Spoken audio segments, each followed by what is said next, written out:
So we're gonna bring back to life all these, ancient animals, and they're gonna live peacefully on like a piece of land, and they're gonna stay sheltered, and they're never gonna escape, and they're never gonna cause harm to anybody. Right? We're like, we've seen this movie before. We know what happens. Right? How many times do you hear like, oh, there was a break in the so-and-so zoo, and the tiger escaped, or the monkeys got out. We're trying to find them, and it's like, what happens when the woolly mammoth gets out, or this Tasmanian tiger that they're gonna, repopulate. I love that they don't tell us where it is. No. That they have the cameras, because obviously if someone got a hold of this. Geez. But I mean, it seems like, it's just a cute kind of dog wolf looking thing.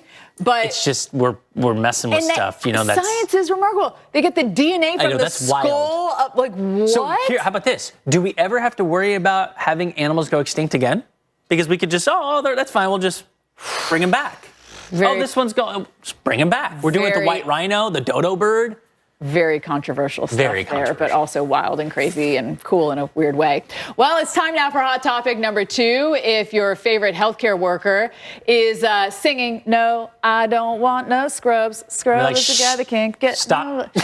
When we have an eco-friendly way to get rid of their medical fits. Figs, a company that makes scrubs, because scrubs don't have buttons and all this sort of stuff, right? They just have material and they just tie, and it's easy for them to recycle. Good call. I wish we could do this, obviously, with all of our clothes, but I'm thinking zippers and buttons make things a little bit harder for it to. When you see a nurse in their outfit, you're like, man, I totally wish that was my outfit. And we could wear that to work. And we could wear our jammies to work. First of all, they look nurses, so comfy. Yeah, I mean, so thankful. Nurses are but it's the like, best. that stuff looks so comfy. So comfy, yeah. It's like when you get home, are you like, I need to change into something more comfy? Everything instantly comes off. Oh, that's true. They're already comfy. Already comfy. All right, thank you guys so much. We've got one to send it over to Lynette Charles, who has today's third hot topic. It's Earth Month. And I love that there. Well, the future of climate activism is brighter than ever. And it comes in all shapes and sizes. So I have allergies year-round now, which is crazy. Year-round? It feels like it's constant. This time of year, it just hits me hard. It's so hard, I know. The grass is starting to kick off, and Jordan's definitely on the struggle bus. Well, here on Pattern, we spend a lot of time talking about the problems surrounding climate change, but as we look to the future, it's not the problems we need to worry about, but the solution, which is good life lesson. We should always be focused on the solution. That's right, and that's where Sage Lanier finds her voice. She's a 24-year-old activist, frames her educational content around climate solutions. She was just named one of 2025 climate creators to watch by Harvard Chan See Change and Peak Action. Sage, thank you so much for being with us. There was a lot to get into just to introduce you because you're doing so much, which is so great. The first question I have is, what got you interested in climate and then, moving forward to climate action? I guess, right? Because we all know that there's a problem. We just need to get to the solutions now. So tell us more about some of that action you're taking and some of that activism, specifically the course you started at UC Berkeley.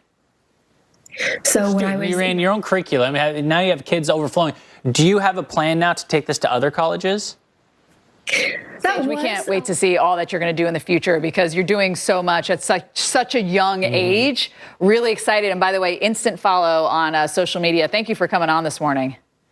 Thank you for having me. Appreciate it. Man, that's cool.